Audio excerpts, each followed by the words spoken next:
Good evening to all of you. आज हम लोग देखेंगे ई रूपी के बारे में, जो कि एक करंट इशू है, जिसके बारे में हम देखेंगे कि ये है क्या, ई रूपी क्या है, इसको जारी करने वाली संस्था कौन सी है, हमारे भविष्य में ई रूपी से क्या फ़ायदा है। तो आगे हम लोग देखते हैं। ई रूपी को हमारे प्रधानमंत्री श्री नरेंद्र मोदी जी ने 2 अगस्त को कैशलेस और संपर्क रहित भुगतान के साधन के रूप में डिजिटल भुगतान समाधान ई रूपी का शुभारंभ किए थे, तथा शुभारंभ के साथ ही उन्होंने कहा कि देश में डिजिटल लेन देन में प्रत्यक्ष लाभ हस्तांतरण को और अधिक प्रभावी बनाने में ई रूपी वाउचर एक बड़ी भूमिका निभाएगा और डिजिटल शासन व्यवस्था को एक और नया आयाम देगा। साथ ही उन्होंने कहा कि ई रूपी इस बात का प्रतीक है कि भारत लोगों के जीवन को तकनीक से जोड़कर कैसे आगे बढ़ा रहा है। साथ ही हम देखेंगे कि इस वाउचर सिस्टम का उपयोग पहले से कौन कौन से देश यूज कर रहे हैं, जैसे कि अमेरिका है, कंबोडिया है, चिली है, स्वीडन है, हांगकांग है। तो इन सब देशों में ई रूपी का यूज हो रहा है।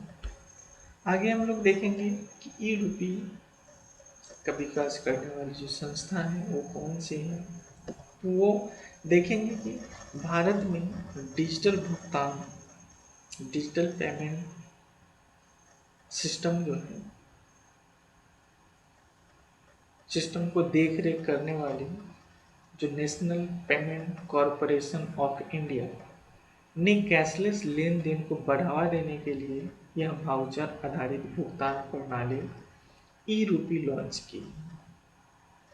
साथ ही वित्तीय सेवा विभाग, स्वास्थ्य और परिवार कल्याण मंत्रालय तथा राष्ट्रीय स्वास्थ्य प्राधिकरण के सहयोग से इसे विकसित किया गया है। तो यहाँ देखेंगे वित्तीय सेवा विभाग, स्वास्थ्य और परिवार कल्याण मंत्रालय और राष्ट्रीय स्वास्थ्य प्राधिकरण। तो ये आरंभ के साथ ही लगभग 1600 हॉस्पिटल से के साथ एग्रीमेंट किया गया है कि ई रूपी को वो प्रयोग में लाए। आगे हम लोग देखते हैं कि ई रूपी क्या है और कैसे काम करता है। ई रूपी मूल रूप से एक डिजिटल वाउचर है जो एक लाभार्थी को उसके फ़ोन पर एसएमएस या क्यूआर कोड के रूप में मिलता है। यह एक प्रीपेड वाउचर है जिसे वह किसी भी केंद्र पर जो इसे स्वीकार करता है जाकर इसका उपयोग कर सकते हैं।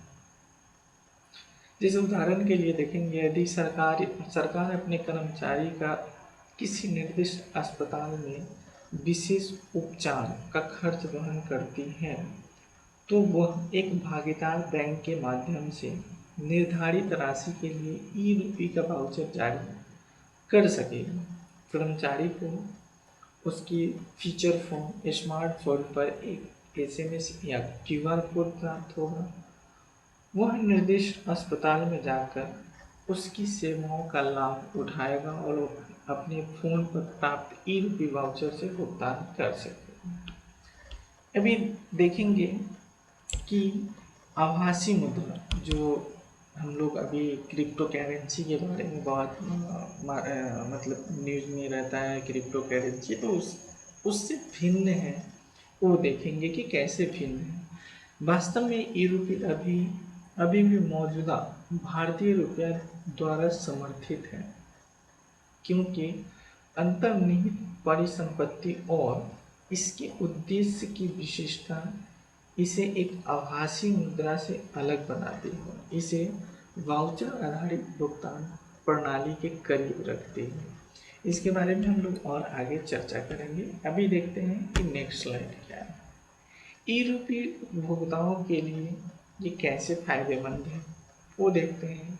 ई रूपी के लिए लाभार्थी के पास बैंक खाता होना आवश्यक नहीं है फर्स्ट, जो अन्य डिजिटल भुगतान माध्यमों की तुलना में इसकी एक प्रमुख विशेषता है। यह एक असमान संपर्क रहित भुगतान पाने की दो चरणीय प्रक्रिया सुनिश्चित करता है, जिसमें व्यक्तिगत विवरण साझा करने की भी आवश्यकता नहीं होती है। जैसे कि आप लोगों ने देखा कि ये एसएमएस या क्यूआर कोड के द्वारा भुगतान होता है।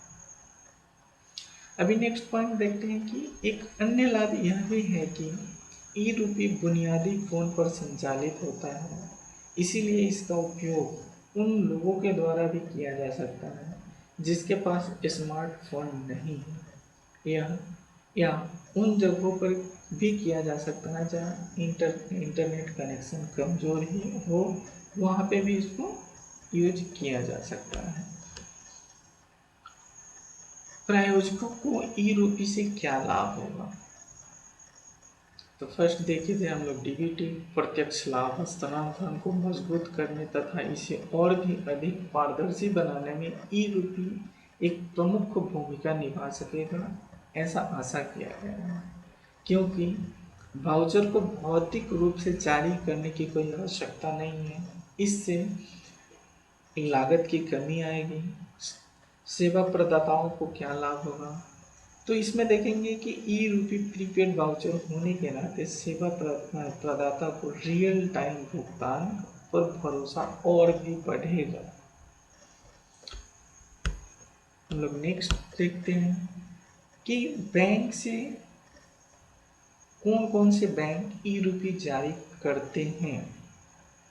तो अभी 11 बैंकों के साथ national payment corporation of India के द्वारा ई रूपी लेन देन के लिए साझेदारी हुई है। जो देखेंगे फर्स्ट है एक्सिस बैंक, दूसरा है बैंक ऑफ बड़ौदा, तीसरा है केनरा बैंक, चौथा है एचडीएफसी बैंक, फिफ्थ जो है आईसीआईसी बैंक है, सिक्स्थ जो है वो इंडियन बैंक है, सेवेंथ जो है इंडियन बैंक है, एट्थ जो है वो कोटक महिंद्रा बैंक है और नाइन्थ जो है वो पंजाब नेशनल बैंक है। वहीं नाइन्थ जो है वो भारतीय सॉरी टेंथ जो है वो भारतीय स्टेट बैंक है और 11th जो है यूनियन बैंक ऑफ इंडिया है। तो इन सब बैंकों के थ्रू ये ई रूपी वाउचर जो है वो जारी होगा। आगे देखते हैं कि इसे लेने वाले ऐप्स हैं भारत पे, मतलब ई रूपी को लेने वाले जो ऐप्स हैं वो हैं भारत पे, भीम बड़ौदा मर्चेंट पे, पाइन लैब्स, पीएनबी मर्चेंट पे और योनो एसबीआई मर्चेंट पे। जल्द ही ई रूपी स्वीकार करने वाले और अधिक बैंकों तथा ऐप्स को इसमें शामिल होने की उम्मीद है।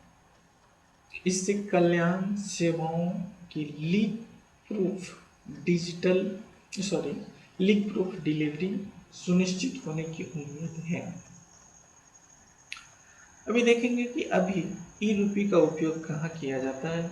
वो हमने पहले ही ये बता दिया था कि national payment bank of India ने 1600 से अधिक अस्पतालों के साथ करार किया है जहां ई रूपी को बुनाया अर्थात इससे भुगतान किया जा सकता है। और इसके साथ ही विशेषज्ञों का कहना है कि आने वाले दिनों में ई रूपी का उपयोग का आधार और भी व्यापक होने की उम्मीद है। यहाँ तक कि निजी क्षेत्र भी इसका उपयोग अपने कर्मचारियों को लाभ देने में कर सकता है। इसके साथ ही सूक्ष्म लघु एवं मध्यम उद्योग भी इसे बिजनेस टू बिजनेस लेन देन में उपयोग कर सकेंगे। और इससे पहले हम लोग जब ये देख रहे थे कि कौन से मंत्रालय, कौन सी संस्था जो है वो ई रूपी को लॉन्च करवाए हैं या किए हैं, तो वहाँ पे देखे थे कि स्वास्थ्य मंत्रालय का चर्चा हुआ था। तो हम उस समय भी बताए थे इन सब चीज़ों के बारे में।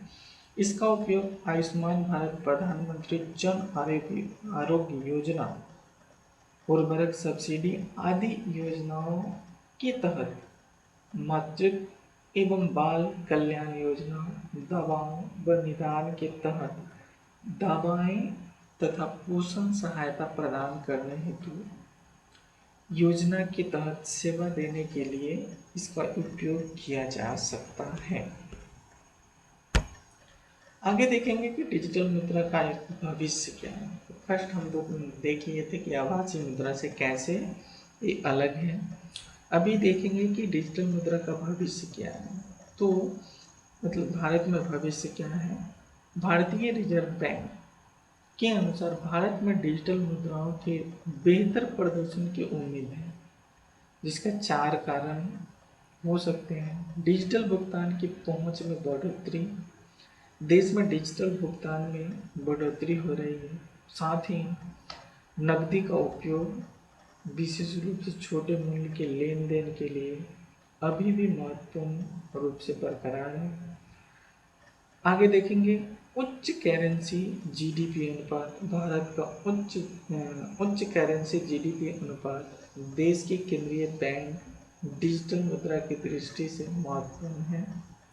नगद जीडीपी अनुपात या उच्च करेंसी जीडीपी अनुपात सकल घरेलू उत्पाद के अनुपात के रूप में प्रचलन में नकदी के मूल्य को दर्शाता है। मतलब यहाँ कहने का मतलब है कि ये जो चलन में जो नकदी के मूल्य को दर्शाता है। नेक्स्ट देखते हैं वर्चुअल करेंसी का प्रसार। बिटकॉइन और एथेरियम जैसे निजी वर्चुअल मुद्राओं का प्रसार केंद्रीय बैंक डिजिटल मुद्रा की प्रसिद्धि का अन्य कारण हो सकता है। आम जनता के लिए महत्वपूर्ण है। केंद्रीय बैंक की डिजिटल मुद्रा और स्थिर निजी वर्चुअल मुद्रा के विरुद्ध आम जनता के लिए काफ़ी महत्वपूर्ण होगा। Thank you.